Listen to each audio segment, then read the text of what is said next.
Okay, hello and welcome to our second paper session on the dangers and possibilities of AI for particular communities. Each presenter will have 15 to 20 minutes for their presentation. After the three presentations, we will open it up to questions from the audience. Now I would like to introduce our first presenter.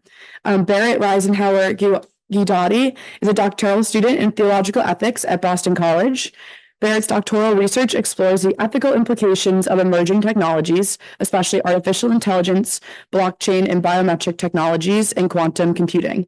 In light of Catholic social teaching, theologies of liberation, feminist theology and epistemology, and theological anthropology. Her paper is titled Algorithmic Surveillance of Amazon Delivery Workers, Resources for Resistance. Welcome, Barrett.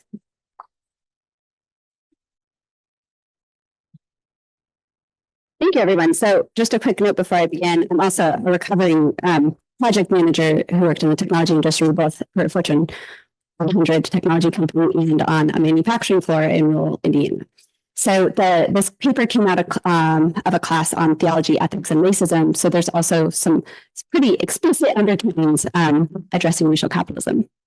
So over the past 30 years, Amazon's business practices have transformed American ideas of what it means to be human and to live in right relations with others. Some of the ethical implications of these changes are illustrated by Amazon's surveillance of their delivery driver workforce. Amazon's surveillance regime dehumanizes and exploits workers and instantiates a corporatized form of the technocratic paradigm criticized by Pope Francis in Laudato Si. So the first section of this paper is going to get into what's actually happening. In February 2021, Amazon began installing an AI-powered camera system developed by a company called Netrodyne into their delivery vans. The camera system, called Driver Eye, includes 4 HD cameras with a road-facing view, a driver-facing view, and two side-view cameras, giving the system 270 degrees of coverage. Netrodyne's camera-based algorithm monitors driver behavior by converting visual feeds from the camera into numerical data. We can call this process datification. Numerical data becomes a digital double, which is abstracted from the human body for purposes of scrutiny and control. These digital doubles allow Amazon to categorize and compare patterns of driver behavior against the company's corporate safety norm. When a driver exhibits one of 16 types of deviant or unsafe behavior, the camera uploads the video feed for the driver's supervisors to review. 4 of the safety violations, speeding, short following distance, failure to stop, and distracted driving, trigger an in-cabin audio alert.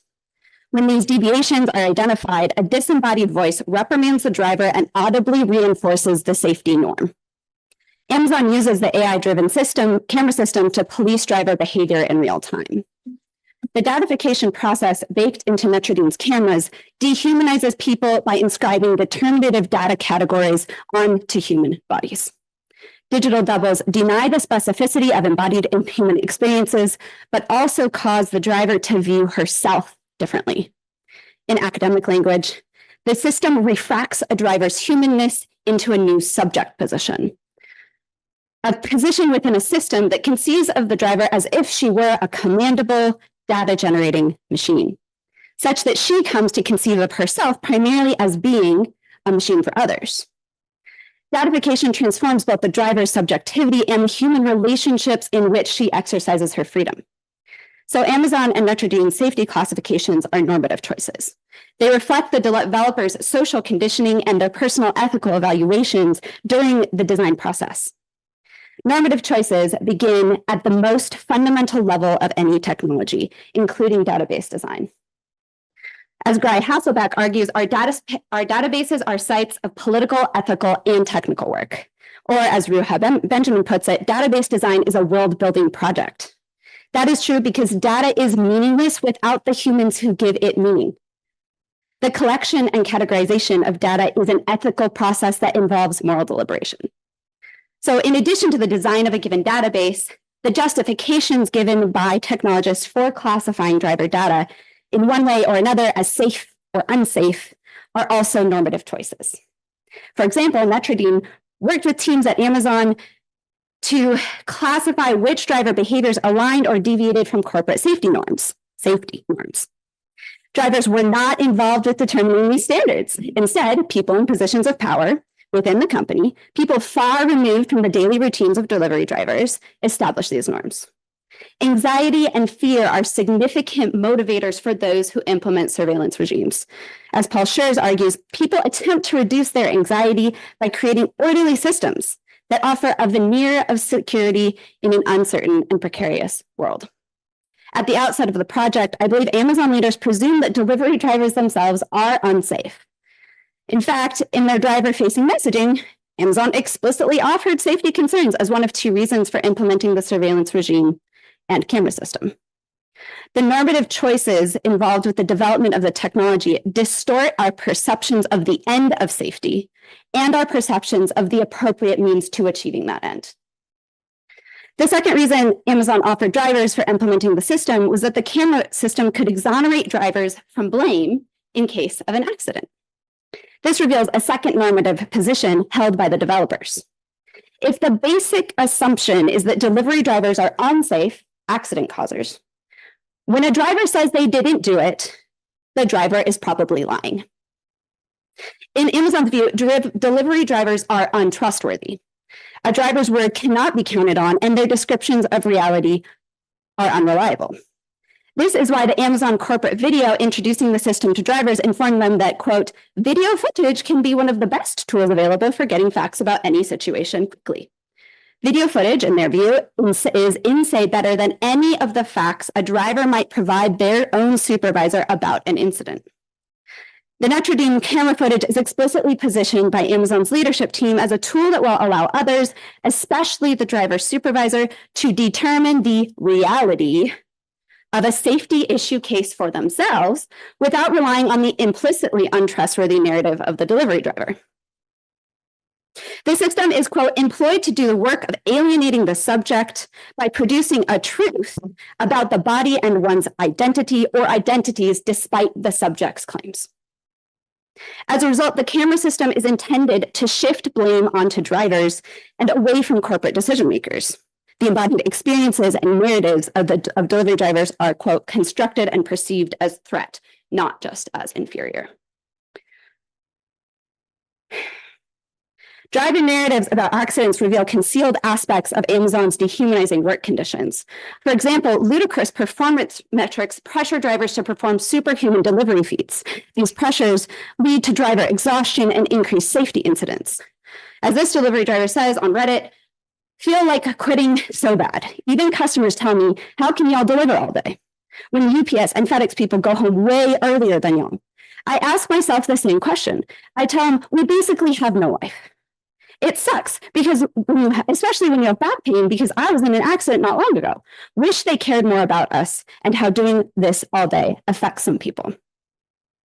Similarly, according to a lawsuit filed in Multnomah County, Oregon, Amazon's, quote, unreasonable requirements resulted in numerous injuries to plaintiffs' drivers, including back injuries resulting from Amazon's fast-paced loadout requirements at the warehouse and falls and strains from rush deliveries. Amazon shifts responsibility for accidents onto drivers by narrowing the scope of valid evidence in the accident investigation process and obscuring the larger social structures and performance mechanisms the company utilizes to enforce extremely high delivery and productivity standards in the workplace. Technocratic norms like these promote the mechanization of human labor. Mechanization objectifies individuals as machine-like beings with Cartesian bodies that are somehow separable from our minds, and cause the proliferation of codified regulations, each designed to control and correct the operations of the bodies have been rendered exterior to the real self in the mind. The commodified human body then becomes an object for social conditioning, control, and mastery. Technocracy, as Pope Francis says, sees no special value in human beings. Instead, humans and human bodies are perceived as standardized biological machines, which are most productive when constrained by timetables and repetitive motions. As a former Amazon warehouse employee told the New York Times, after a year working on the floor, I felt like I had become a version of the robots I was working with. They want to turn people into machines. The robotic technology isn't up to scratch yet, so until it is, they will use human robots. Pope Francis encourages us to recognize the normative implications of our technologies. We have to accept, I quote, that technological products are not neutral. for they create a framework which ends up conditioning lifestyles and shaping social possibilities along the lines dictated by the interests of certain powerful groups. Decisions which may seem purely instrumental are in reality decisions about the kind of society we want to build. The preceding analysis of Amazon's Notre surveillance system reveals the ethically significant contours of the dehumanization affected by datification and algorithmic governance. The tool's developers have appropriated an impoverished epistemological paradigm which views other people as unsafe and untrustworthy. The tool problematically reshapes social relations between management and workers by rendering delivery workers and their bodies blank, interchangeable, disposable, datified objects for mechanistic control. The tool undermines the validity of driver experiences and subordinates drivers as concrete prudential decision-making on the road to distant corporate decision makers. The tool even restructures accountability in the workplace by shifting blame away from the corporation onto already vulnerable essential workers. In short, the camera protects Amazon's bottom line by creating hyper-invasive and coercive labor conditions for delivery drivers. I believe this is a tool worthy of our lament. Amazon's Notre surveillance system almost perfectly exemplifies Pope Francis's description of the technocratic paradigm. Quote, many problems of today's world stem from the tendency to make the method of science and technology an epistemological paradigm which shapes the lives of individuals and the workings of society. The effects of imposing this model on reality as a whole, human and social, are seen in the signs of a reductionism which affects every aspect of human and social life. Amazon's surveillance regime stems from an impoverished epistemological paradigm and a deformed moral imagination. I'd like to close this section with a short video of Shailene Williams, an Amazon delivery driver, speaking about her experiences that also shows some of the aspects of the camera system itself. AI cameras in some vans have 4 lenses to watch the road, both sides of the vehicle and the driver. An Amazon instructional video says it's recording 100% of the time. I just don't feel like I should be watched 8 to 10 hours out of the day. They say it's for safety, which I can kind of see. Like if we really get into an accident, they want to see what really be like inside the van. But it just seems like it's more so to kind of make sure we weren't in the wrong. People try to pin it on us. The camera's AI software can activate audio alerts if it detects one of 16 different safety issues, such as failing to stop at a stop sign, wear a seatbelt, or pay attention to the road. Distracted driving.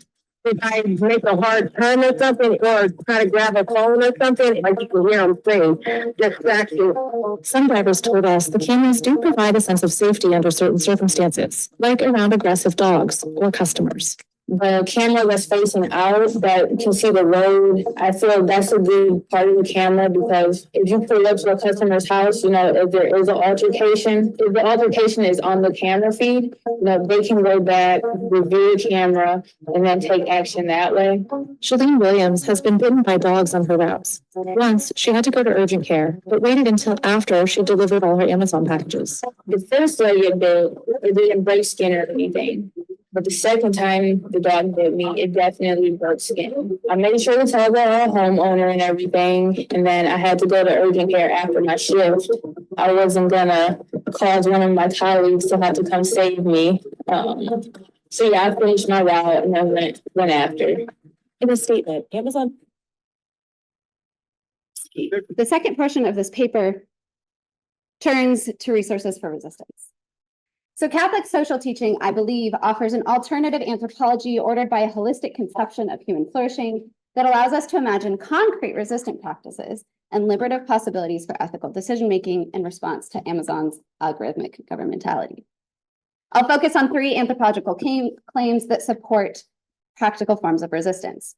This analysis demonstrates that resistance activities can be undertaken by people in many different social positions, including consumers, technologists, engineers, policymakers, delivery drivers, and members of Amazon's leadership team. First, Catholic social teaching emphasizes the goodness of human sociality and mutual dependence. Every human is born to other humans, arriving on this earth dependent on others for our survival and existence. The claim of Catholic social teaching, however, goes beyond merely acknowledging the necessity of social life for humans. This necessary social life is also good for us as humans. As social creatures, free human action is realized within our communities, with our kin, and in the physical places we inhabit together on Earth. Mutual dependence integrates us, provides opportunities for cooperation, and enables differently gifted humans to contribute to communal life and have personal needs fulfilled in a rich diversity of ways. It is good for me to live in community with others, and it is good for them to live in community with me as well. At least, hopefully, you can ask my husband if you'd really like to know. By affirming the goodness of human sociality and mutual dependence, we create liberative interpersonal space for communally grounded forms of resistance. Practically, for Amazon delivery workers, emphasizing mutual dependence reveals that no driver experiences or resists algorithmic governmentality alone. Drivers are already resisting unjust practices by joining burgeoning unionization efforts that facilitate better labor conditions and accountability structures within the workplace. In June 2023, unions representing UPS workers successfully halted the implementation of in-cabin driver monitoring technologies similar to those deployed by Amazon.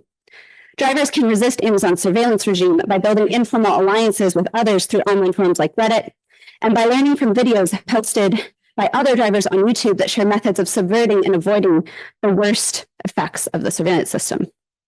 Mutual dependence also implies that those of us who are not delivery drivers, like myself, have a shared responsibility to resist Amazon's surveillance regime. Practically, the average Amazon consumer can reevaluate the value she assigns to convenience and expediency in her purchasing choices. Perhaps rather than purchasing those diapers online, you might start by looking for them at a small or locally owned business nearby. If you can, get to know the store clerks, who might even live in the neighborhood and have kids of their own. Second, Catholic social teaching affirms the dignity and the specificity of human embodiment and emphasizes respect for bodies as the locus of human experience. Human bodies are fearfully and wonderfully made. Through embodied reality, we come to know God, ourselves, and others. This is both a metaphysical and a Christological claim. Through the mystery of the incarnation, God becomes a very particular human in a very particular place, with a very particular body. Jesus drank wine, Jesus got hot and hungry in the desert, Jesus wept, and Jesus was tortured. As many feminist and womanist theologians have argued, subjective embodied experiences are valid sources for theological ethical reflection.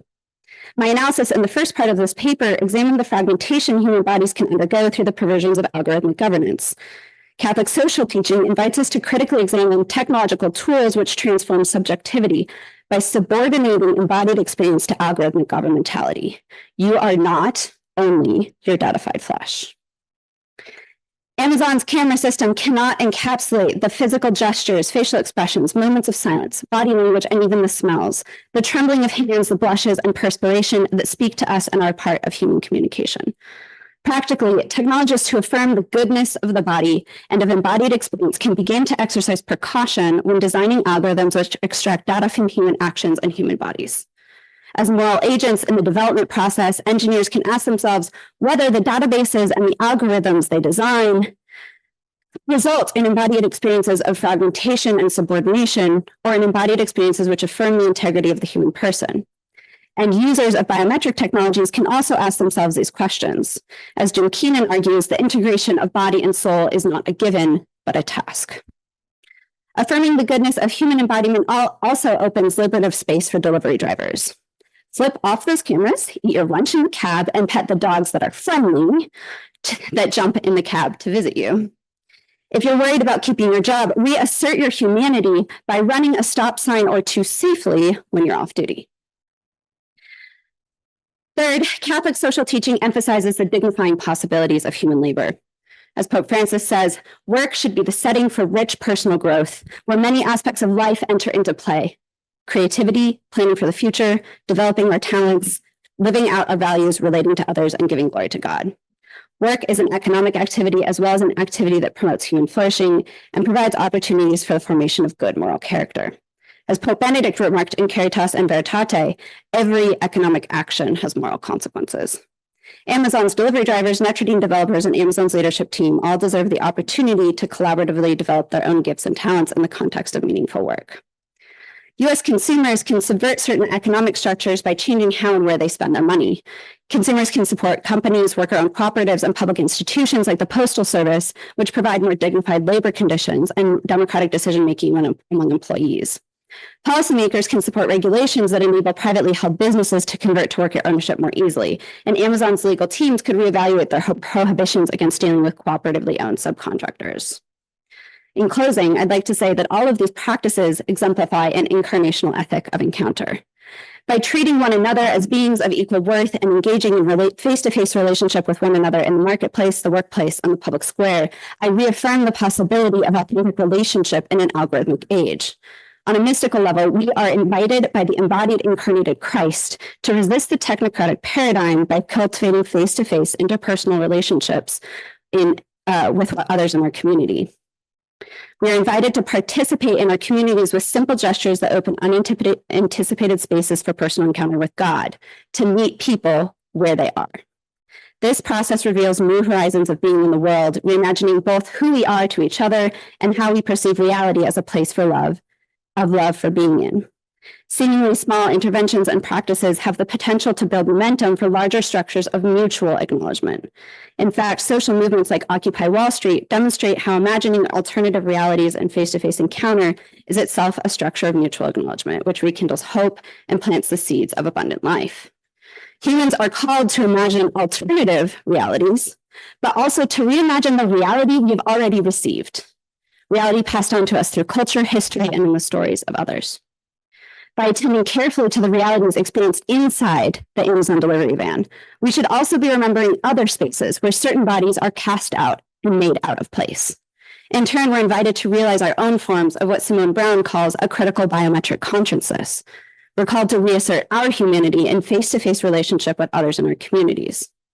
I also want to qualify any overly optimistic account of what a particular social reform might produce in reality. Structural sin is larger than any single person, and we require a collective response to injustice. While acts of resistance might plant seeds, which could grow into a new culture, individual forms of resistance are unlikely to cause Amazon to relinquish its grip on algorithmic power. As Pope Francis remarks with regard to the climate crisis, it is also the case that the unjust use of algorithmic power demands effective solutions for major political decisions on the national and international level. AI is both a local challenge with local implications and a global challenge with global implications. No degree of awareness raising, encyclical writing, or calls for culture change will eliminate the need for coordinated efforts by policymakers, governments, and local communities to regulate and govern the development and use of AI through robust institutional norms. Thank you very much. Our next presenter, Charlie Buttrey, graduated from Princeton University in 1981 and Vermont Law School in 1986, and is a candidate to receive a master's degree in theological studies from the Boston University School of Theology in May. Charlie is admitted to practice law in Vermont and New Hampshire and has tried over 65 criminal cases to jury verdict. The vast majority of his practice has been devoted to representing indigent criminal defendants. Charlie's paper is titled "The Legal, Moral, and Ethical Implications of AI-Generated Child Sex Abuse Material." Welcome, Charlie. Yeah, so just press Tyler. Thank you. Some are both students at BU, and I was mentioning before we got started, if you're familiar with primacy and recency, remember the first thing, remember the last thing. Well, I'm right in the middle, so I think I run the risk of this being utterly forgettable. That's the end of the jokes for this, because in view of the title of my presentation, it's probably not necessary for me to provide a trigger warning.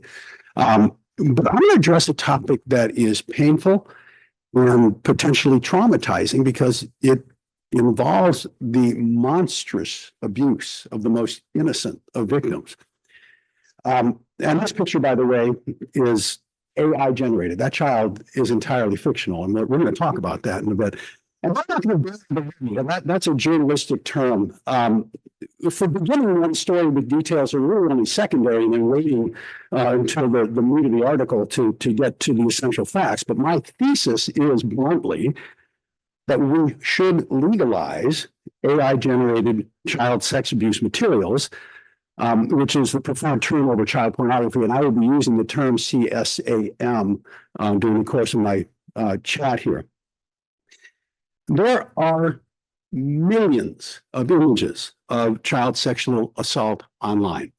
According to the National Center for Missing and Exploited Children, monthly reports of these images doubled from 1 million in March of 2019 to 2 million a year later, and then increased by another 35% over the course of the following year. You do not want to know how horrifying some of these images are, and some of these victims are not yet out of diapers. No images can never be scrubbed from the internet. Every time someone looks at one of these images, that child's abuse is being reenacted. And for decades, these images were created using actual children. Today, however, AI allows individuals to create hyper-realistic images of children engaging in sexual abusive situations without using actual children. The genie's out of the bottle. This is our present reality. Now, suppose I told you that if we were to legalize AI-generated CSAM, it is almost certain that the number of children who are used in the creation of this material would dwindle almost to nothing, while the rate of sexual abuse of children would at the very least remain unchanged. This would in turn raise some significant moral and ethical questions that we as a society would have to confront. But I would submit that any squeamishness that we would feel about legalizing these entirely fictional images would be outweighed by the reduction of harm to children. So let me talk briefly about the statutory provisions that govern CASM and the Constitution. With a few limited exceptions, the First Amendment to the Constitution protects virtually unfettered freedom of expression. Even the most highly offensive and insulting speech is protected under the Constitution, with a couple of exceptions. But there can be no law criminalizing the burning of the flag. It cannot be illegal to say that you can't wear a T-shirt which reads "fuck the draft" in a courtroom. The First Amendment allows you to direct the N-word toward a police officer. It allows you to burn a cross. It allows you to possess adult pornography in your home. There are very few areas of speech that don't get First Amendment protection. They include imminent threats, yelling fire in the theater, defamation, and CSAM, possession, distribution, manufacture. But anytime you write legislation that may impact the freedom of speech, it has to be narrowly drawn so that protected speech is not implicated. Now, nearly 30 years ago, President Clinton signed into law the Child Pornography Prevention Act of 1996. And what that did was it expanded the prohibition against of images of real children to include manufacturing or possession of any image that appeared to be a minor, which conveyed the impression of a minor engaging in sexually explicit conduct. The Supreme Court ruled that statute unconstitutional. Congress then quickly amended the statute. So as it currently stands, it is illegal to produce or possess, as I indicate up there, a digital image, computer image, or computer-generated image that is or is indistinguishable from that of a minor engaging in sexually explicit conduct. Whether this statute would survive constitutional challenge before the court is an open question. I think it is vulnerable to challenge both on due process and First Amendment grounds. But assuming that this law is impervious to constitutional challenge, does it benefit children when we make such AI-generated images illegal? And I think there are probably 4 objections to legalizing AI-generated CSAM. One is that access to such images will lead users to act out their impulses on actual children. A second is that users will want more graphic and more violent images. The third is that as AI-generated images become more realistic, it's going to be harder and harder to identify actual child victims. And finally, we have this whole question about, does legalizing such images violate fundamental moral and ethical principles that we as a society have? So I want to address each of these objections seriatim, as we say in the law. So I think there's an intuitive sense that exposure to pornography leads to an increase in sexually assaultive behavior. But the empirical evidence suggests that the opposite is the case. In the most comprehensive study I could find, the authors of a meta-analysis of 59 studies examining the relationship between pornography and sexual violence concluded that the current pool of empirical studies is unable to support beliefs linking pornography to sexual aggression. In fact, sexual offenders tend to use pornography less frequently than non-sex offenders. The evidence suggests that exposure to pornography reduces the impulse to commit sexual crimes. And there's a natural experiment which compared the rates of sexual assault in the Czech Republic in the 17 years before the collapse of the Soviet Union, when pornography was illegal, with the rates of sexual assault after it was legalized, and the data showed a sharp decrease in sexual assaults after legalization. Similar results were seen in Denmark, in China, in Japan, and in Hong Kong. A second argument might be that CASM, or pornography in general, for that matter, the users are always in search of more graphic and violent images to satisfy their prurient interest. I think this argument supposes that, like somebody with opiate use disorder, the user doesn't obtain the same high from the same dose. And that in order to satiate his craving, he needs to view progressively more salacious images. And while this is a facially appealing argument, it does not appear to hold up to empirical scrutiny. A 2019 paper published in the Journal for Sex Research repudiated the claim that mainstream pornographic videos are becoming more violent to satisfy this growing consumer demand, which allegedly has happened because people are being desensitized to softer forms of pornography. So there was an analysis of 269 popular videos posted to the website Pornhub, and that did not find any consistent uptick in aggressive content over the past decade. In fact, the average video today contains shorter segments showing aggression, and videos containing aggressive acts are both less likely to receive views and less likely to be ranked favorably by viewers. So even if there were empirical evidence to substantiate this hypothesis, the user's continuous need to, for increasingly graphic and violent content would exist whether these images were AI generated or not. In fact, this argument strongly militates against criminalizing AI-generated CASM. If there was a need to escalate the content, pornographers wouldn't have to kidnap and torture actual children to satisfy the user's need for more graphic and violent content if these images were legal, if the AI-generated images were legal. In the Ashcroft case, which was the case which held that the previous statute was unconstitutional, the court wrote, if virtual images were identical to illegal child pornography, the illegal images would be driven from the market by the indistinguishable substitutes. Few pornographers would risk prosecution by abusing real children.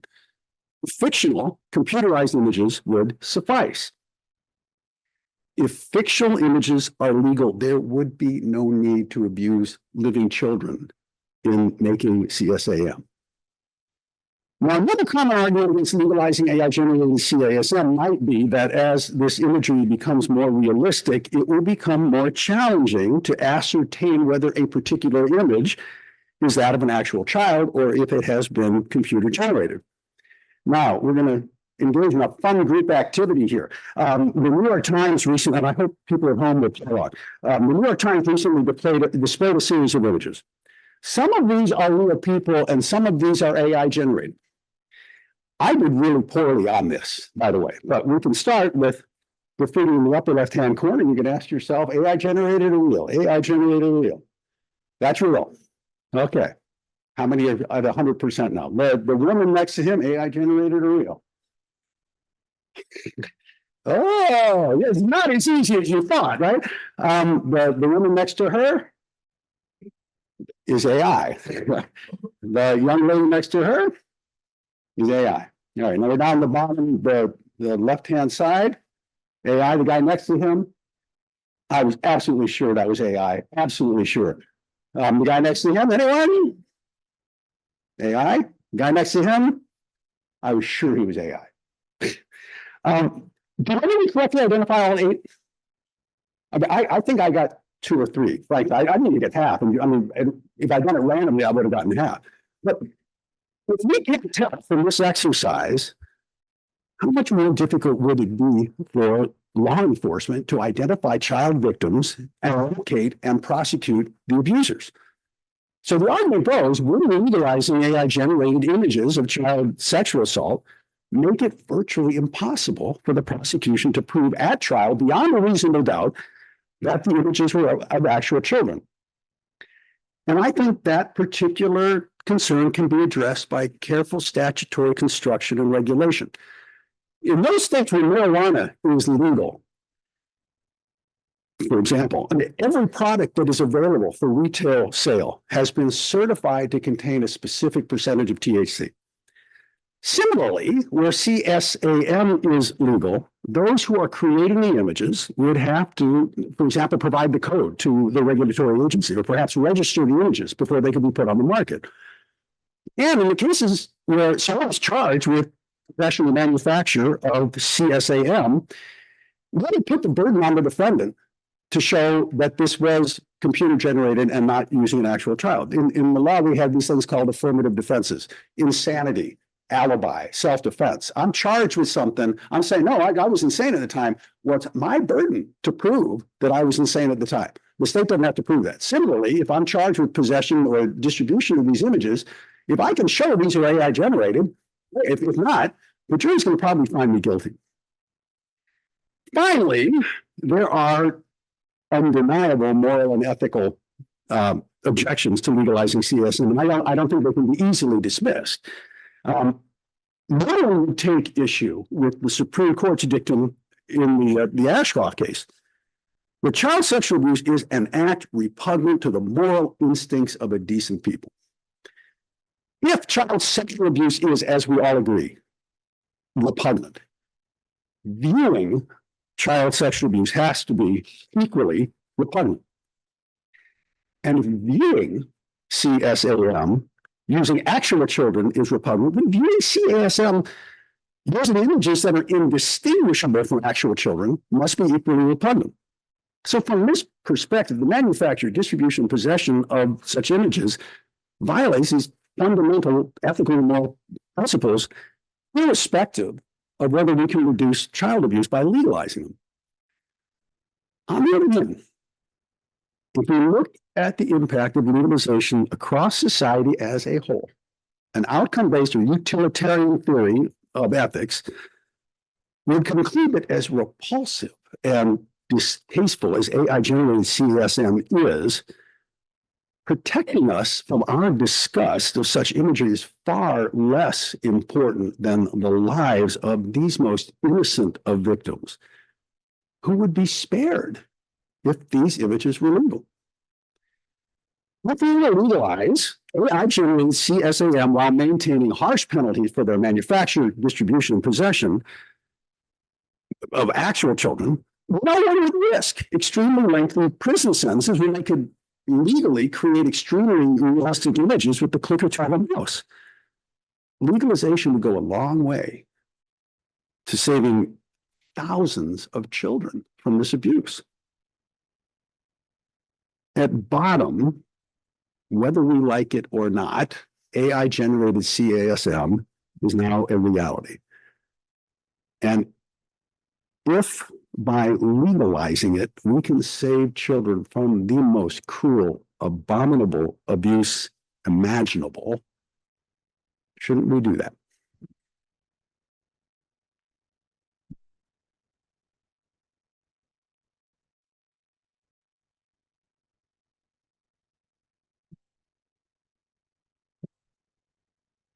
Thank you.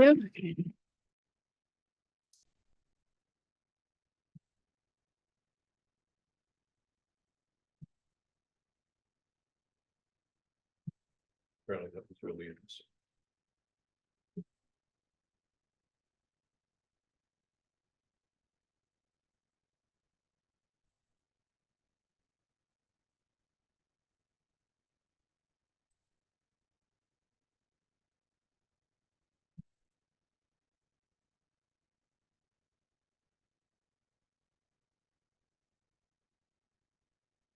Okay, our next speaker is Lauren Tassone. She is a Master of Theological Studies student at Harvard Divinity School, concentrating in religion, ethics, and politics. Oh, sorry.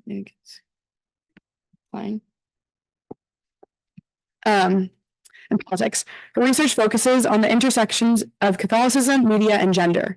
In particular, she's interested in social and popular media representations of Catholic women's religious throughout late modern and contemporary history. Lauren looks forward to discussions about the impact of these images and technologies on Catholic women's religious orders, Catholic women, and the Catholic Church in general. She's grateful for the opportunity to contribute to the Buttrey Center for Religion and Public Life Conference, Digital Humanity, and looks forward to connecting with her fellow presenters and participants. Lauren's paper is titled, "Do Nuns Just Want to Have Fun? Hashtag Median Nuns in the Millennial American Catholic Sister." Welcome, Lauren.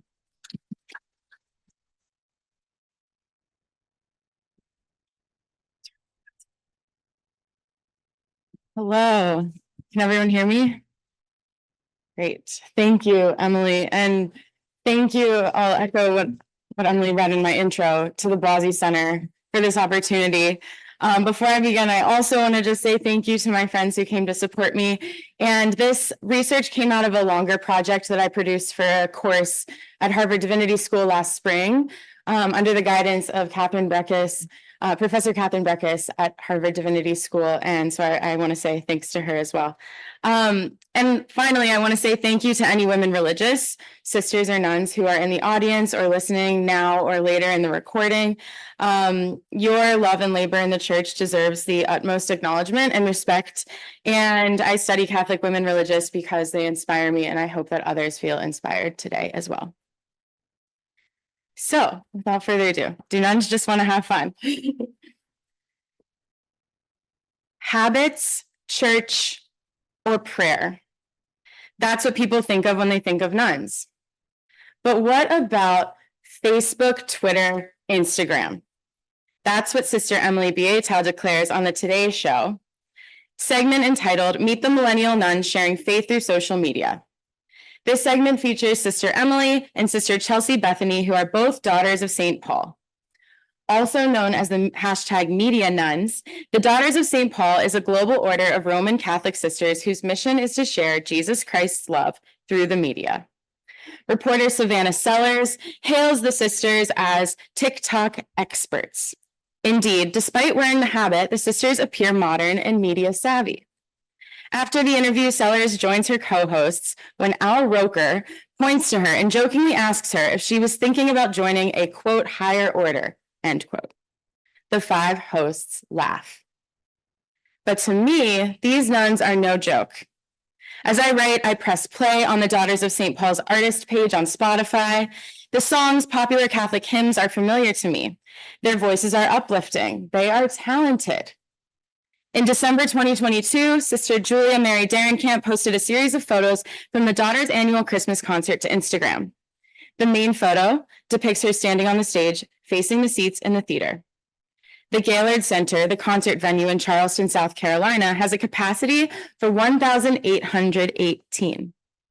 As a lifelong Catholic Church choir member myself and someone whose childhood dream was to be a singer, I am intrigued. What an opportunity. Catholic nuns have long played a role throughout history as educators, nurses, and providers of charity. They have also long played a role in the American imagination. In a society known for its overconsumption, individualism, and objectification of women, some find it difficult to understand what motivates women to live in community and take vows of poverty, obedience, and chastity. As the number of religious sisters in the United States has fallen from around 180,000 to 50,000 between 1965 and 2014, lay women may also question the value of religious life. Still, the fascination with nuns has been present in popular media for decades. As stories are written about the Catholic nun, she has opportunities to author new narratives about herself. Social media provides a suitable outlet. Throughout histories, members of religious orders have led several efforts to evangelize through the media. Whether spreading the gospel through televangelism or political advocacy, Catholic women religious have made themselves known through the media they produce and the media attention they generate. In recent years, The hashtag Media Nuns have succeeded in both. The Blessed Father James Alberioni and the Venerable Mother Tecla Merlot founded the Daughters of St. Paul in 1915 in Italy with the mission to use various forms of media to spread the gospel of Jesus. Globally, 1,900 sisters serve as Daughters of St. Paul in over 50 countries. Today, the Daughters' mission calls them to use social media to spread the gospel. While 120 sisters based in the United States and Canada make up just 6.3% of the global population of the Daughters, these 120 sisters are leading the majority of their social media efforts. Their campaigns have earned them a large following, with over 158,000 TikTok followers, 31,000 YouTube subscribers, and 22,000 Instagram followers. So the Daughters are clearly modern media savvy millennials. Today, I will discuss how the Daughters of St. Paul use new media, and I borrow from Heidi Campbell's use of the term new media and when religion meets new media, to establish new narratives and recruit new novices. I will also ask whether or not the Daughters follow the post-Vatican II trend of being, quote, new nuns, end quote. Through my analysis, I argue that while the Daughters of St. Paul are committed to using innovative media, they do so while preserving traditional aesthetics and messaging for the Catholic Church in America. Before pressing post, as she prepares to publish a new piece of content, Sister Bethany asks herself, am I putting out media that is good, true, and beautiful? In 1962, Pope John XXIII convened the Second Vatican Council with an interest in aggiornamento, Italian for updating, for the Church. Part of updating the Church involved responding to the advances in media. One outcome of Vatican II was Inter Mirifica, the decree on the media of social communication, which promotes the use of new avenues of communicating. Quote. It includes instructions on manner of communication with particular attention to what, quote, proper and decent, end quote, communication entails.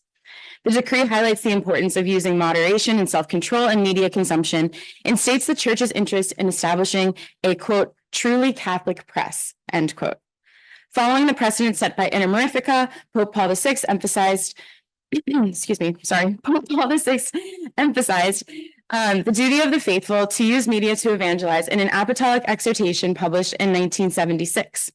In 2005, Pope John Paul II released an apostolic letter highlighting the opportunity that the internet provides for the faithful to create, quote, a global village, end quote, of Catholics. And several instances of a Catholic press exist today, such as America Magazine. Considering church doctrine, the Daughters of St. Paul set a leading example for social media use. They are committed to engaging with all media, which today calls them to use the new media that is social media. Their published video series, Nuns React, illustrates how the Daughters create content that contributes to their mission and is rooted in Inter Mirifica. The YouTube series Nuns React showcases the sisters reacting to film and social media posts. These videos are beautifully edited and well-rehearsed masterpieces. Episodes begin with upbeat music and slick opening credits. A sister welcomes viewers with a smile and the words, "Hi, we're the Daughters of St. Paul, and we evangelize through the media." After the introduction, the footage alternates between clips of the sisters commenting on sisters viewing the media while expressing real-time reactions and commenting on that given media. In their first episode, Why Nuns React, the Daughters explain the purpose of their new series. They ground their approach in fantasy author J.R.R. Tolkien's view of storytelling, highlighting a quote from Tolkien that suggests every story should provide evangelium, a Latin word that translates to the good news or gospel. Next, they quote Pope Pius XII's views on the power of cinema to provide a sense of enjoyment. The Daughters use this outlook as an explanation for why they plan to react to lighthearted and fun stories as opposed to films that expose the harsh realities of life. When they address the question of why nuns react, the sisters present a photograph of Pope Benedict XVI, along with his quote from the 45th World Communications Day in 2011, in which he describes the quote Christian way, end quote, of being in the digital world. They relate his words to their mission. By providing quotes from past popes, they situate their work as part of a long tradition.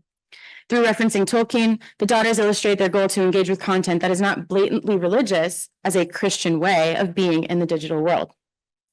Through Nuns React, the Daughters infuse gospel themes into seemingly secular spaces. Their content is wholesome, quote, proper and decent, end quote, At the same time, as a Nuns React reviewer, I'm curious about the daughter's tendency to shy away from content that highlights the honest difficulties of life. The series aims to uplift the viewer, which aligns with the daughter's interpretation of the gospel. Yet while they create entertainment through their engaging personalities and command of the camera, I wonder how they might react to more serious media content. And I wonder what I might learn about their interpretation of the gospel from such a reaction. The media nuns confidently engage with new media. How might that impact the way that society perceives them? Even Sister Buttrey, the fictional character in the 1967 television show The Flying Nun, begged to be seen for who she truly was when she exclaimed, "I wish you all wouldn't talk about the sisters as if we were all turned out of an assembly line. We're all different with different personalities. We're really like everybody else." Sister Buttrey's words highlight society's tendencies to view Catholic nuns as a monolith. All media that portray Catholic nuns, be they fictional film and television, news media, or social media, communicate stories that either strengthen or subvert long-held stereotypes about nuns. Society is clearly amused by nuns, but why have nuns become such a subject of laughter? In her work examining literature about post-Reformation English nuns, Frances Dolan raises the question, why are nuns funny? She suggests that since nuns long existed apart from society, people have used their imaginations to develop caricatures of nuns that portray them as figures who break their vows and cannot be trusted or taken seriously. Dolan's work illustrates how the popular imagination tells us very little about nuns and much about society's view toward women's agency, authority, and sexuality. Society prefers to laugh at the nun than to admit her intelligence. Dolan asks, what do nuns want? And suggests that, quote, most texts have no idea, end quote. Most movies, television series, and media outlets similarly do not know. Social media, on the other hand, provides an opportunity for nuns to shape a new narrative about themselves. Nuns' mere presence on social media works to this end. A nun on social media? Are nuns even allowed to use iPhones? The hashtag media nuns embrace new technology to shape new perspectives. On their institutional accounts, the daughters reveal the dynamic nature of Catholic nuns that popular media fails to recognize. Through showcasing their skills in public speaking, podcasting, and radio, the daughters reveal that they can do more than just sing and pray, although there's still room for those activities. They are skilled communications professionals.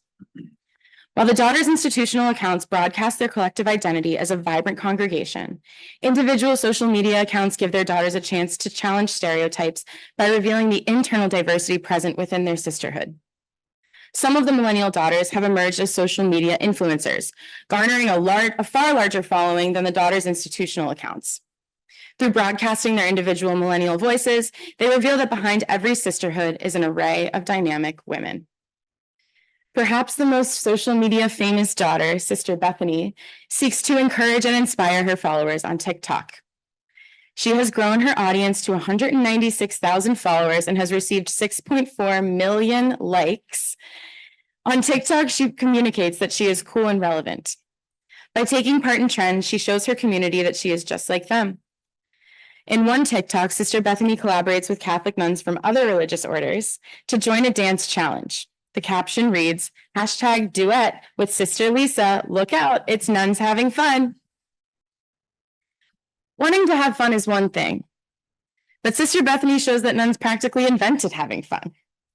Her followers notice and celebrate her witty sarcasm in the comments sections. So do I. When I view her content, I'm not laughing at Sister Bethany, I'm laughing with her. Through her use of TikTok trends, she shows that nuns do not have to be reduced to the subject of a joke. Rather, they are in on the joke, and in some cases, they're even authoring the punchline. Sister Bethany uses social media to show that loving God is fun, and so is being a daughter of St. Paul. Through witnessing the daughter's joy, viewers experience a sense of shared exuberance and perhaps even an interest in religious life. For the daughters, the use of social media as a recruitment strategy is a particular timely pursuit. In 2022, they launched the hashtag On the Move along with a new website to announce the closing of 4 of their locations. Since launching hashtag On the Move, Nearly half of the posts on the Daughters' institutional Instagram account have been advertisements for events that the Daughters are hosting to support women who are considering religious life. With events curated for women as young as 14 to as old as 33, the Millennial media nuns have already started recruiting future Generation Z sisters. Considering how TikTok is a popular space for Generation Z users, it is no wonder that they have made their presence known on the platform, both as an institution and as individuals. Through media, the Daughters proclaimed that more than one type of nun exists. Just like Sister Buttrey and the Flying Nun, the media nuns want the world to know that they are just like everyone else. Their widespread media presence places them in a unique position to both encourage people to come back to the church and recruit women to join religious life. Through their participation in social media trends, good sense of humor, and approachable and relatable nature, individual sisters like Sister Bethany go beyond challenging stereotypes about nuns. In reaching millions of young people, they may also be inspiring their followers' vocational call. Before social media existed, Vatican II presented an opportunity for Catholic nuns to author their own narrative. In addition to establishing doctrine for proper Catholic media use, Vatican II invited members of Catholic religious orders to modernize and respond to the times. In 1965, the Council Fathers released the Vatican II decree Perfecte Caritatis, also known as the Decree on the Adaptation and Renewal of Religious Life. Perfecte Caritatis encouraged, quote, experimentation, end quote, in religious orders. It invited Catholic brothers and sisters to reconsider their manner of living and clothing. In response, many Catholic sisters experimented with their clothing. Some modified the habit, while others removed the habit altogether, trading it in for regular street clothes. And today it's around 20% of Catholic women religious who continue to wear the full habit. So not the majority by any means. In addition to updating their wardrobe, Catholic nuns in the United States responded to the invitation of aggiornamento through their ministries in the world. Following Perfecte Caritatis, Catholic sisters played a more visible, active role in meeting society's greatest needs. The media began referring to the Perfecte Caritatis-inspired nun as the New Nun. The New Nun protested the Vietnam War, marched against racism in Selma, and fought for human rights. Amy Kohlinger highlights how Catholic nuns of the 1960s engaged with issues related to social justice in the United States and emphasizes how they did not shy away from even critiquing the institutional hierarchy. American Catholic nuns emerged as symbols of the post-Vatican II Catholic Church. They became less mysterious to society. They were no longer sequestered behind the walls of the convent or the fabric of the habit. Through their use of social media, the Daughters of St. Paul reveal themselves to the world. Yet while the Daughters embody the Vatican II call to use, quote, new media, end quote, they have yet to embrace the spirit of the Vatican II new nun. The fact that they are Catholic women preaching online is in one sense groundbreaking. But their traditional content and aesthetics maintain the status quo.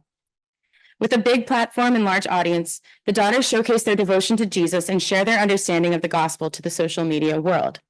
However, they are not preaching on matters that plague the world. Just as they shy away from consuming media that addresses the harsh realities of life and nuns react, they also shy away from commenting on the actual harsh realities present in society. In responding to the most immediate needs of society, post-Vatican II Catholic sisters have permission, urgency even, to participate more fully in the public sphere. According to Aaron Brigham, in doing so, they, quote, expand the dominant cultural understanding of Catholicism, end quote. The Daughters of St. Paul represent the Catholic Church online. What they say has an impact not only on the way that society perceives Catholic nuns, but also in how society perceives the Church. While they are committed to constantly updating their media forms, their message could use some aggiornamento of its own. Still, by staying attuned to advancements in communications technology and committing to acquiring skills using all forms of media, the Daughters are embodying some sense of progress. And even though they seem to be apolitical, they are making Catholicism more accessible to the contemporary world. In that sense, they are making changes in the Church and encouraging people to engage with the tradition in a novel way. At the same time, the daughters' use of social media may be antithetical to the Catholic tradition. For example, they may be inadvertently promoting consumerism, and their use of modern technology in some ways might undermine aspects of their traditionalism. Ultimately, the sisters may be part of another trend, not a social media trend. According to NPR's Barbara Haggerty, quote, "The next generation of sisters may favor a more traditional church," end quote. While politics have become a framework for establishing meaning in the world for some, it might feel exhausting for others. The daughters favor a contemplative and traditional interpretation over an action-oriented interpretation of the gospel. They may be trying to direct their followers' focus back to prayer. With thousands joining them in the digital pews, the media nuns may even be indicative of a direction that the American Catholic Church is going. Whatever their intentions, their content preserves an apolitical identity for the Catholic Church in America. They embrace new media, but they are not new nuns. Social media plays a profound role in American Catholic sisters' attempts to use new media, author new narratives, gain new novices, and be new nuns. As church membership declines, one way for popular Catholic nuns to increase the relevance of Catholicism and religious orders in America is by remaining attuned to relevant issues. Nonetheless, the media nuns may just want to have fun. Thank you.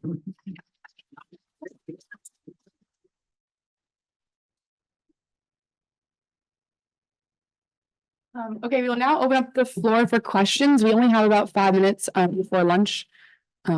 But if anyone has a question.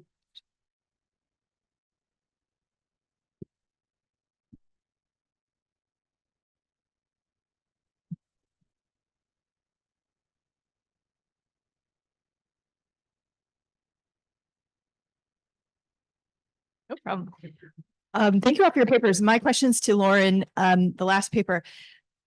A lot of my students are interested and write a lot of papers about the priests that are very active on social media. And I'm curious what you think about what these nuns are doing in relationship to the priests, but also in terms of like their femininity and their ideas of authority. I mean, do they get into talking about really deep church teachings, or do they sort of refer that to other people that they see as more authorities, or how do they sort of claim authority through their femininity, perhaps, or do they? Yes, thank you so much for that question, Mr. Peterson. Yes, they have another series called the Scripture Minute, in which they distill a scripture passage down to a 60-second reflection. There's a famous Jesuit priest who does that as well. It's called the Minute Gospel, I believe. So they are preaching online, and to me that is a way of claiming authority, and certainly asserting leadership, which is incredible to see. I think you also asked about the relationship between the sisters and the priests, which is something I'm endlessly fascinated with and hoping to dig into more in future work. So far, it seems that one observation I have is that some of the social media famous clergy who engage with women religious on social media are engaging with more traditional women religious. Aesthetically, in that they're all wearing habits. So I have yet to see Catholic women religious engaging with clergy in the same space, like on the same panel, for example, or at the same conference talk, who are, I have yet to see a clergy with what we might think of as the new nun. And the first part you said is that you have a lot of students interested in the clergy, which I think is great. And there's a lot we can observe there. And there's certainly a lot to analyze about messages of gender coming out of those, pieces of media. And I think that women religious have been overlooked, misunderstood, and under-respected for hundreds of years. And that's why I choose to study them. Thank you. We probably have time for one more question.